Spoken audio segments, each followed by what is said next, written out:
ولتكن منكم أمة يدعون إلى الخير ويأمرون بالمعروف وينهون عن المنكر وأولئك هم المفلحون. Bismillahirrahmanirrahim. Assalamualaikum warahmatullahi wabarakatuh. Alhamdulillahi rabbil alamin. Wassalatu wassalamu ala ashrafil hamdiya'i wal mursalin wa ala alihi wa sahbihi rasulillah jema'in. Berjumpa lagi ya ikhwah dalam channel kita ini. Semoga apa yang kita sampaikan pada hari ini bermanfaat bagi kita semua. Ikhwah fiddin rahimakumullah. Adapun pembahasan kita pada kali ini masih berkenaan dengan video reaksi ceramah yang telah disampaikan oleh Ustadz Danu tentang kisah Raja Zulkarnain. Ikhwah fiddin rahimakumullah, sesungguhnya kisah Raja Zulkarnain itu Allah cantumkan di dalam surat Al-Kahfi ayat 93 sampai ayat 98 tentang sebuah kaum yang minta tolong kepada Raja Iskandar Zulkarnain untuk dibikinkan sebuah tembok pembatas antara mereka dengan Ya'juj wa Ma'juj. A'udzu billahi minasyaitonir rajim. Bismillahirrahmanirrahim. Hatta idza balagha saddaini wajada min duima qauman la yafqahuna qawla. Kita ulangi. Hatta idza balagha saddaini wajada min duima qauman la yakaduna yafqahuna qawla. Qalu ya dzal qarnaini inna ya'juja wa ma'juja mufsiduna fil ardh. Fahal naj'alaka kharjan ala an taj'ala baina wa bainahum sadda. Ila akhir ayat. Sampai ayat ke-98. Ikhwah fiddin rahimakumullah. Di dalam kisah ini diceritakan oleh Allah Subhanahu wa taala bahwa ketika Raja Zulkarnain sampai di sebuah daerah, yakni pertemuan dua gunung, di sana dia mendapatkan sebuah kaum yang hampir tidak mengerti dengan pembicaraan manusia. Lantaran mereka adalah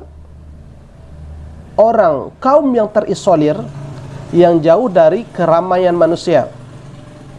Kemudian kaum ini mendapati Ya'juj dan Ma'juj selalu mengganggu mereka, sehingga mereka ini meminta bantuan kepada Raja Zulkarnain untuk dibikinkan sebuah tembok ataupun pembatas. Sehingga dengan saking pengennya mereka ini untuk membikinkan sebuah tembok atau pembatas, mereka ini rela patungan untuk memberikan imbalan kepada Raja Iskandar Zulkarnain. Namun Raja Iskandar Zulkarnain mengatakan bahwa kerajaan yang ia miliki hari ini dari Tuhannya itu jauh lebih baik dari imbalan yang kaum itu janjikan. Namun karena beliau ini adalah seorang raja yang bijak, membela kaum yang lemah, maka Raja Zulkarnain bersedia membikinkan sebuah tembok. Raja Iskandar Zulkarnain meminta bantuan kepada kaum ini untuk mengumpulkan potongan-potongan besi. Dengan potongan-potongan besi inilah Raja Iskandar Zulkarnain membikinkan sebuah tembok yang tidak bisa dilalui oleh Ya'juj dan Ma'juj dan juga tidak bisa dilobangi. Namun ada saatnya nanti tembok ini akan roboh dan akan diruntuhkan oleh Allah Subhanahu wa taala sebagai tanda dari 10 tanda dari tanda-tanda kiamat. Ikhwah fiddin rahimakumullah, sebelum kita masuk kepada inti pembahasan, kita akan lihat dulu cuplikan dan video yang akan kita bahas dan kita akan reaksi berikut ini. Tembok itu memang atas rahmat Allah. Raja Zulkarnain itu membentuk tembok besi dan tembaga tersebut. Kalau dengan rahmat Allah berarti ini ada unsur doa. Kalau saya melihatnya ada unsur doa. Nah, memang bisa aja penduduk-penduduk daerah sekitar itu saya berpikirnya itu bukan manusia, bisa aja itu malaikat yang menuntun Raja Zulkarnain itu untuk membuat tembok besi dan tembaga yang wujudnya sebenarnya adalah doa. Seperti itu. Ikhwafiddin rahimakumullah, setelah kita saksikan video tadi, ada 3 poin yang mesti kita sampaikan. Yang pertama, beliau mengatakan bahwa memang tembok Zulkarnain itu adalah rahmat.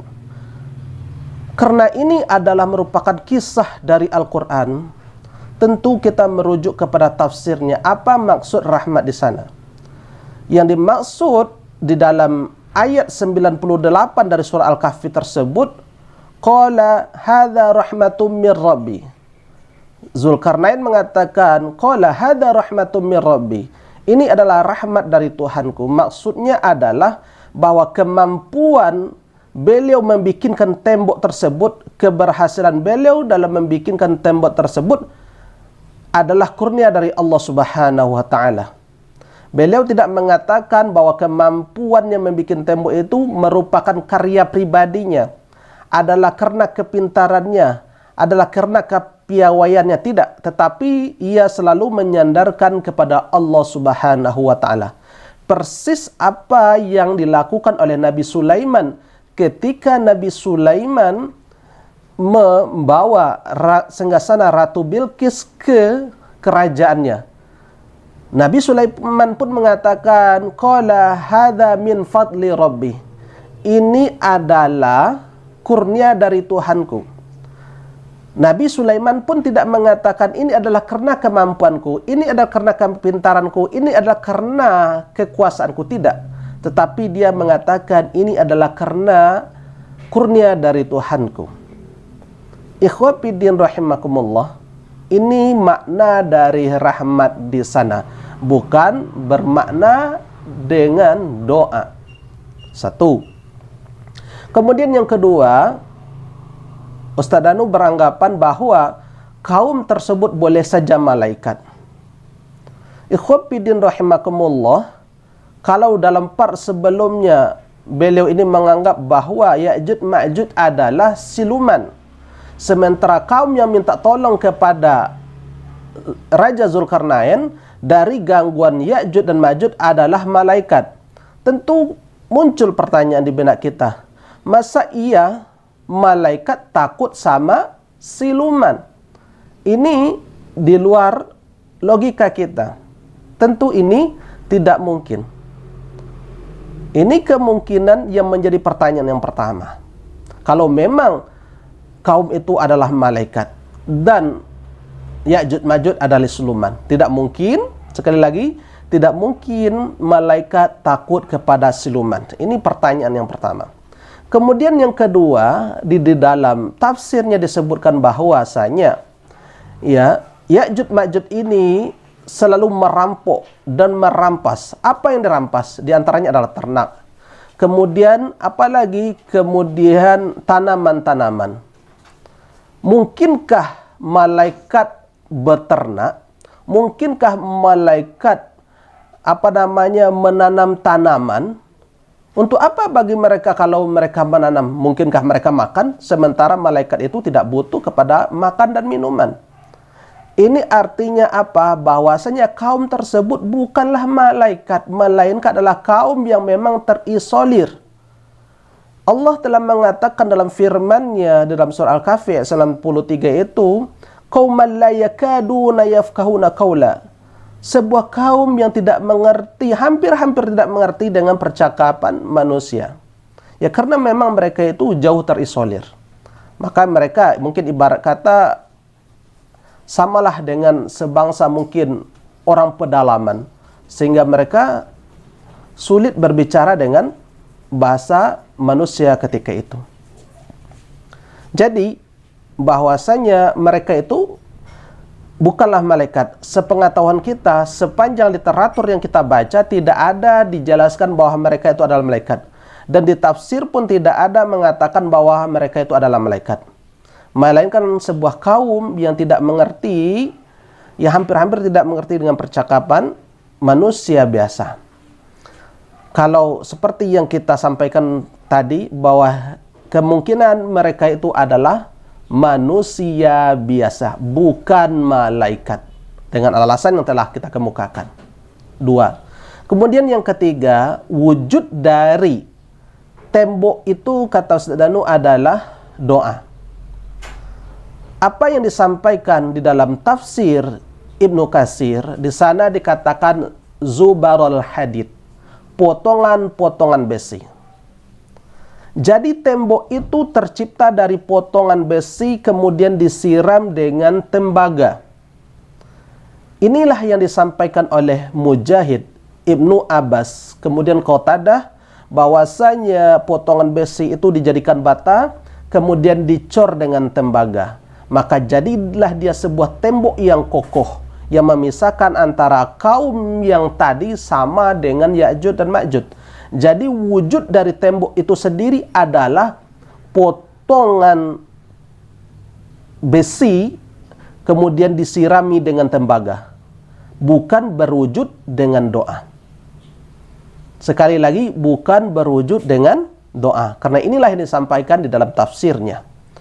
Ikhwafiddin rahimakumullah, barangkali sebagai tambahan bahwa di manakah letak tembok Ya'juj dan Ma'juj hingga hari ini masih menjadi rahasia di sisi Allah Subhanahu wa taala.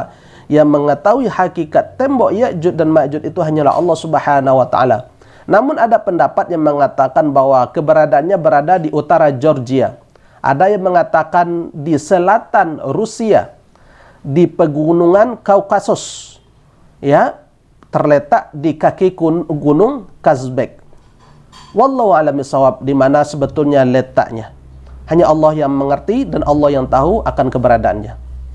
Ikhwatiddin rahimakumullah, barangkali ini yang bisa kita sampaikan. Mudah-mudahan ini bisa bermanfaat. Kalau ada salah janggal, saya mohon maaf. Subhanakallahumma wa bihamdika asyhadu an la ilaha illa anta astaghfiruka wa atubu ilaih, wa billahi taufiq wal hidayah. Assalamualaikum warahmatullahi wabarakatuh.